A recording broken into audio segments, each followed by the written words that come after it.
Oke, materi hari ini adalah mengenai JavaScript dan juga jQuery. Materi pertama yaitu JavaScript. JavaScript merupakan bahasa pemrograman web yang bersifat client-side programming language. Nah, client-side programming language ini adalah tipe bahasa pemrograman yang memproses yang dilakukan oleh klien. Nah, aplikasi klien yang dimaksud merujuk pada web browser. Di antaranya aplikasi klien tersebut adalah Google Chrome, Mozilla, Apple Browser, atau Safari namanya, ataupun jenisnya Internet Explorer. Gitu. Selanjutnya, JavaScript pertama kali dikembangkan oleh Brendan H. dari Netspace dengan nama Mocha. Nantinya nama ini diganti menjadi LiveScript sebelum berakhir dengan nama JavaScript inilah yang merupakan pengembangan bahasa dari LiveScript. Jadi sebelum adanya JavaScript, itu namanya LiveScript. Apabila kalian menemukan di referensi di Google adanya LiveScript, berarti itu pendahulunya JavaScript. JavaScript pada awal perkembangannya berfungsi untuk membuat interaksi antar user dengan situs web menjadi lebih cepat tanpa harus menunggu pemroses di web server. Jadi intinya di situ untuk validasi data. Lanjut, apa sih yang dibutuhkan untuk belajar JavaScript? Di antaranya ada web browser, text editor, sama web server. Pertama adalah web browser. Web browser yang digunakan itu bebas ya, boleh Google Chrome, Firefox, Opera, Safari, ataupun Microsoft Edge kalau di Windows. Text editornya juga bebas, boleh Atom, Notepad++, Sublime, Visual Code, ataupun NetBeans. Kalau NetBeans ya sekalian untuk bahasa pemrograman Java servlet selanjutnya, framework servlet selanjutnya. Nah, kalau web server digunakan untuk menjalankan kode program seperti HTML dan juga PHP yang biasa dikomunikasikan dengan JavaScript. Jadi web server yang digunakan itu ya HTML atau enggak PHP. Tapi kalau kalian nanti yang backend developernya bukan PHP tapi cara menjalankan JavaScript itu nggak beda dari yang sebelum-sebelumnya, yaitu kalian pertama itu mendeklarasikan JavaScript-nya. Kalau JavaScript kalian itu berada di satu dokumen ataupun kalian menulisnya di inline nih. Inline itu adalah seperti ini nih, ini inline nih. Kenapa inline? Karena dia di mana file pemrogramannya, yang mana nantinya JavaScript ini file JavaScript kode program JavaScript ini akan dipanggil di body. Saya ralat ini adalah bukan inline tapi internal. Kenapa internal? Karena dimasukkan di bagian head. Nah, ini nanti akan dipanggil di body-nya file tersebut. Contohnya seperti ini. Nah, di sini kita memanggil JavaScript-nya adalah di tombol button. Button ID namanya tambah, nama ID-nya tambah. Ketika diklik, function dari JavaScript-nya jalan. Function dari JavaScript-nya jalan, baru akan value dari button tersebut adalah semangat. Value dari button tersebut adalah semangat. Jadi button ini ketika diklik, function yang JavaScript yang kita baru buat di internal itu akan jalan. Kenapa? Karena di sini adalah function. ID ini biasanya untuk mendefinisikan dari kelas dari JavaScript tersebut. Tapi ini kita makanya jadi yang kita gunakan di sini hanya function. Selanjutnya cara memasukkan JavaScript ke HTML itu sama kayak yang sebelum-sebelumnya. Ada 4, ada internal, eksternal, inline, dan juga menggunakan URL. Kalau internal kayak tadi dimasukkan di bagian head. Kalau eksternal itu manggil folder ataupun langsung ke redirect ke Google, ke bootstrap JavaScript-nya atau jQuery-nya. Habis itu kalau inline itu dimasukin manual di body. Dan kalau URL itu yang pakai Ahref JavaScript. Nah, cara menampilkan JavaScript itu dapat cara juga, ada yang pakai inner, ada dokumen write, ada Windows alert, dan juga fungsinya juga berbeda-beda. Kalau alert untuk memunculkan pesan untuk memunculkan log, kalau write akan menghasilkan output, kalau inner HTML juga akan menghasilkan output dari variabel yang kita sudah simpan sebelumnya. Itu perbedaan di antara 4 tersebut. Pertama adalah inner. Nah, inner ini adalah untuk mengakses elemen HTML, JavaScript dapat menggunakan metode dokumen get element ID. Itu yang bisa disebut ID. Dengan menggunakan inner HTML, kita harus menggunakan ID untuk memanggil. Contohnya sebagai berikut. Jadi untuk menampilkan output JavaScript, kita juga ada caranya, yaitu pertama adalah menggunakan inner atau menyimpan variabel, menyimpan suatu konten JavaScript ke dalam variabel. Nah, variabelnya di sini menggunakan variabel, namanya untuk definisinya itu adalah ID. Nah, contohnya di sini adalah kita membuat script atau JavaScript yang di dalam inline, di dalam inline.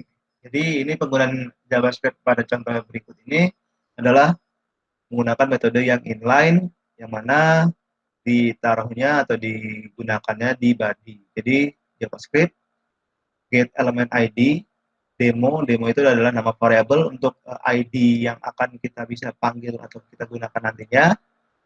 Habis itu jangan lupa innernya, inner HTML. HTML itu untuk mendefinisikan dari output inner. Yang mana konten di dalam variabel ini adalah 5 tambah 6. Maka hasil yang akan tampil adalah ke dalam paragraf, itu ID. ID-nya kita panggil, ID-nya itu adalah sebelumnya adalah demo, maka ditaruh di paragraf itu adalah demo. Maka hasil yang langsung ditampilkan adalah angka 11 karena langsung penjumlahan. Jadi di JavaScript ini bisa digunakan untuk penjumlahan aritmatika. Sampai sini ada yang ditanyakan mengenai get element ID. Selanjutnya adalah document write. Dengan cara ini sama halnya dengan print line pada bahasa Java. Jadi untuk menampilkan pesan, menampilkan outputan biasa kalau pakai yang document write.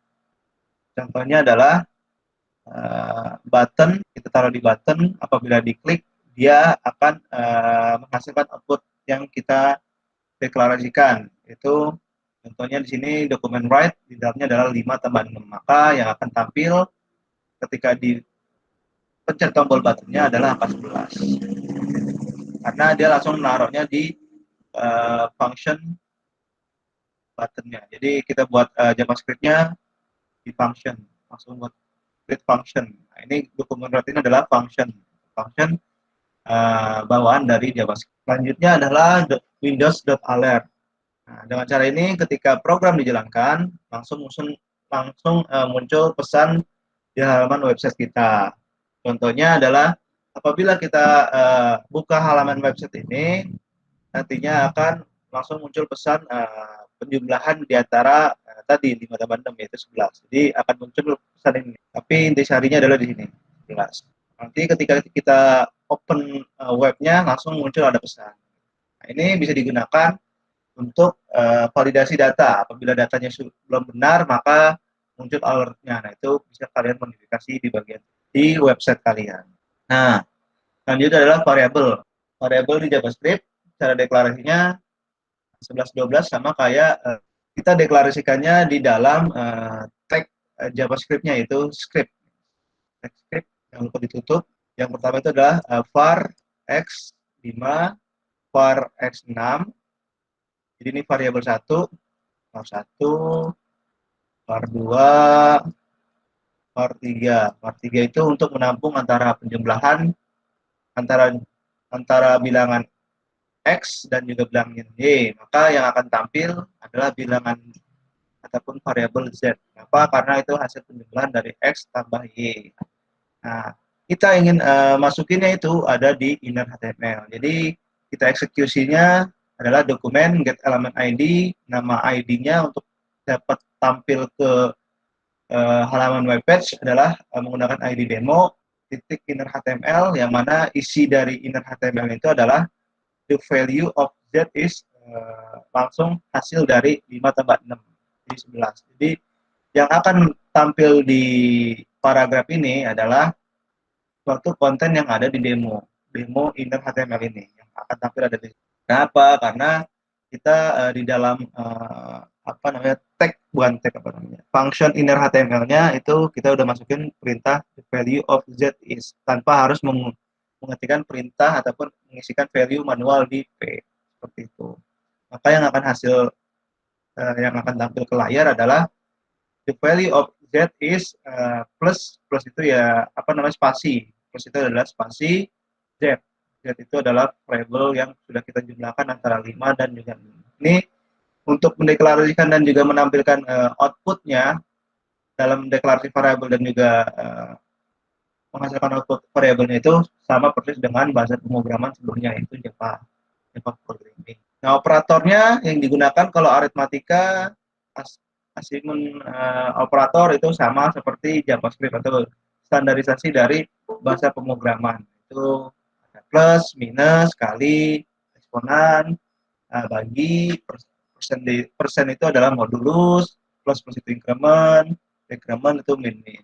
Sedangkan kalau yang assignment itu sama dengan, plus sama dengan itu berarti menjumlahkan antara X dan Y, itu min sama dengan itu mengurangi X kurang Y, dan seterusnya. Itu sama seperti bahasa pemrograman pada umumnya untuk operator. Nah, event di sini sama persis kayak Java Programming, itu adalah aksi ketika button diklik itu bisa ngapain. Nah, itu sama kayak bahasa pemrograman sebelumnya, itu Java Programming, yaitu ada eventnya. Kalau kita klik kanan di buttonnya langsung ada eventnya. Eventnya itu bisa event mouse click, bisa event keyboard click, bukan keyboard click, tapi keyboard press, bisa keyboard leave. Nah, itu di bahasa JavaScript juga sama eventnya. Event itu aksi ya, aksi dari yang tadi tuh. Ketika ada perintah aksi klik, maka dia ngapain. Apabila ada aksi dia merubah data, dia ngapain. Apabila mouse itu digeser akan ngapain. Kalau apabila mouse itu dipindahin ngapain. Bila halaman itu ngeload itu akan ngapain. Itu sama persis kayak Java Programming. Jadi 11-12 lah. Nah, kalau di sini example-nya adalah ketika buttonnya diklik, maka dia langsung nampilin tanggal hari ini. Nah, selanjutnya adalah string atau escape karakter. Nah, biasanya digunakan untuk apabila kalian memasukkan suatu kalimat tapi di dalamnya ada ada beginian nih, ada tanda kutip. Kan kalau dia pakai tanda kutip takutnya malah menutup dari variabel tersebut. Maka dibuatkan string ataupun escape karakter, itu menggunakan perintah backslash. Kalau backslash titik satu itu untuk single column, jadi ntar ketika we are the so called, berarti pas di pickingnya itu akan ada slice kutip satu baru picking. Nah, itu bakal muncul kutip satunya. Sedangkan kalau yang double double quote ataupun kutip dua, tinggal tambahin kutip namanya. Lanjut. Selanjutnya array itu untuk menyimpan suatu data di dalam satu variabel. Nah, contohnya di sini adalah ada 3 variabel. Yang sebelumnya itu kalau nggak pakai array, dia tuh nampung datanya satu variabel ataupun satu value itu simpan ke dalam satu variabel. Nah, dengan adanya array diubah menjadi seperti ini. Kita masukin variabelnya namanya cars, yang mana kita buka kurung tutup kurung. Ini adalah untuk mendefinisikan bahwa dia itu array. Array-nya array 1. Setelah itu baru deh kita masukin cars-nya yang kita butuhin tadi, yang sebelumnya dibuatkan satu variabel untuk menampung satu value. Tapi kalau di array bisa satu variabel bisa menampung banyak value. Contohnya di sini adalah ada 3 sama kayak sebelumnya, itu ada sub, polvo, dan juga BMW. Jadi ketika dia running nanti atau kita di-compile, maka outputnya adalah seperti ini. Tampil sub, polvo, juga BMW. Sama halnya array ini digunakan pada pemrograman sebelum-sebelumnya, itu Sudoku dan juga Java Programming dan juga database ya, database juga bisa sama kok penggunaannya. Jadi kalau ketika kalian sudah memahami konsep programming sebelumnya pada quarter sebelumnya, insya Allah ketika buat front end developer ini mudah, karena penyesuaiannya itu nggak harus banget didetailin, karena 11-12 dari bahasa sebelumnya, itu Java Programming. Array juga sama, untuk storage array bisa juga sama, untuk yang tadi sebelumnya, untuk string juga sama, untuk event juga sama, operator juga sama, variable juga sama. Jadi apabila kalian udah paham konsep dasar programming pada quarter sebelumnya, niscaya kalian ketika membuat membuat JavaScript ataupun bahasa pemrograman JavaScript, kalian sudah tinggal menyesuaikan dirinya, nggak terlalu banyak. Tinggal cuma kayak ID, sebelumnya itu pakainya var, langsung deklarasi apa var-nya. Kalau sekarang harus dirubah menjadi ID. Selanjutnya adalah date atau tanggal, untuk menampilkan tanggal. Nah, untuk menampilkan tanggal, kalian harus mendeklarasikan terlebih dahulu variabel. Ini variabelnya adalah D. D itu sama dengan date. Ini adalah di bagian back end-nya. Sedangkan untuk menampilkan ke front end-nya, kita menggunakan variabel namanya demo, yang mana menggunakan function dari JavaScript itu adalah inner HTML, yang mana kita bandingin dengan atau kita samakan dengan variabel D pada variabel D, yaitu date. Nanti akan tampil hasilnya seperti gambar itu date. Selanjutnya adalah format dari date, dari tanggal itu ada 3. Itu ada ISO date. ISO date itu yang standarisasi. Nah, dia dimulai dari 2015, strip 03, strip 25. Ada yang namanya short date, itu yang singkat. Itu pakainya garis miring. Kalau yang long date itu menggunakan kombinasi huruf dan juga. Lanjut ke JavaScript. jQuery. jQuery merupakan framework dari JavaScript untuk memudahkan, tujuannya untuk membantu dalam memodifikasi JavaScript lebih cepat dari menggunakan JavaScript biasa. Nah, untuk pemanggilannya ataupun untuk dapat kepanggil framework JavaScript-nya itu kalian harus menggunakan script. Script-nya itu ada 2 ya. Ada dua pemanggilan, ada yang menggunakan eksternal, ada yang menggunakan internal. Kalau eksternal itu dari yang internet, nge-redirect langsung ke internet. Sedangkan yang internal menggunakan folder. Kalian download dulu framework-nya, baru kalian panggil. Di script src ini perintahnya. Kalau ini yang menggunakan langsung redirect, perintahnya adalah script src sama dengan https, langsung tuh manggil ke Google API. Jadi fungsi jQuery itu adalah framework ya, untuk membantu kalian dalam memodifikasi JavaScript supaya lebih cepat dan juga efisien dari JavaScript biasanya. Nah, contohnya di sini adalah jQuery. Ini saya menggunakan perintah atau memanggil eksternal script dari jQuery saya, itu ini nih, panggilnya di head, itu perintahnya script src, apa yang kita mau panggil. Dari mana? Kalau saya dari Google API, dari Google API Google. Nah, habis itu setelah udah manggil kayak gini, kalian tinggal langsung nih manggil function-functionnya ini, function nih, kayak dokumen ini function. Nah, ini untuk menjalankan functionnya jangan lupa pakai perintah function di akhirnya. Ketika dokumen sudah ready, maka aksinya apa? Aksinya adalah button hide. Button hide itu adalah ID. Kalau yang sebelumnya kan kalau kita mau deklarasi ID kan harus pakai panjang kali lebar kan, kayak yang mana nih? Kayak yang pakai yang ini nih, inner class tadi nih. Dokumen get element by ID titik inner HTML. Sedangkan kalau pakai jQuery kalian cuma tinggal pakai yang slash ini pagar btn hide. Ketika kalian di sini, maka di buttonnya kalian harus tulis juga nih di ID-nya btn hide. Jadi kalau pakai JavaScript biasa kalian harus ada perintah panjang kan sampai segini.